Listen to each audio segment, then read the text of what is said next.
Ce n'est pas parce que tu es mince et que tu as un IMC normal que tu es forcément en bonne santé. Me voici il y a quelques années, sur cette photo je faisais probablement 5 kilos de moins qu'aujourd'hui, j'avais un IMC totalement normal, et pourtant, j'avais une hygiène de vie catastrophique, j'étais vraiment loin d'être en bonne santé. Aujourd'hui, les personnes ont beaucoup plus de facilité à dire aux personnes en surpoids qu'il faut qu'elles mettent en place des habitudes de vie saines, mais pour une personne qui, comme moi à l'époque, était relativement mince, il y avait quand même moins d'incentive à mettre tout ça en place. Il y avait déjà un peu moins de pression externe qui me poussait à vouloir changer mon corps et mes habitudes, qui est quand même un peu à double tranchant. Parce que oui, même si j'étais mince, j'avais vraiment pas de masse musculaire.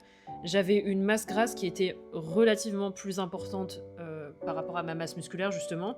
Et pour être très honnête avec vous, moi le point d'entrée dans la musculation, ça a été l'esthétique, parce qu'à un moment donné, j'ai fini quand même par me sentir mal dans mon corps. En prenant du recul aujourd'hui, là-dessus, je pense que c'était quand même une bénédiction. Certes, l'esthétique, qui est quelque chose de relativement superficiel, si on veut bien dire ça comme ça a été le point d'entrée, mais ça m'a permis, du coup, de recalibrer un petit peu toute ma vie. J'ai quand même pu intégrer par la suite que la musculation, une alimentation saine, une hygiène de vie saine, c'était quand même la clé pour pouvoir vivre longtemps, bien vieillir en restant fonctionnel et autonome le plus longtemps possible. J'ai compris que ça allait me permettre d'entretenir ma santé cardiovasculaire, limiter le risque de fracture, garder mon énergie, ma force le plus longtemps possible, maintenir ma capacité à bouger, à faire les tâches du quotidien et préserver aussi ma santé métabolique. Et je vais même te dire une chose, c'est pas parce que t'as l'air mince de l'extérieur que t'as pas de graisse viscérale, c'est-à-dire la graisse autour des organes. Cette graisse viscérale, elle est associée à un risque plus élevé de maladies cardiovasculaires et métaboliques. Donc voilà, c'était le petit reminder du jour.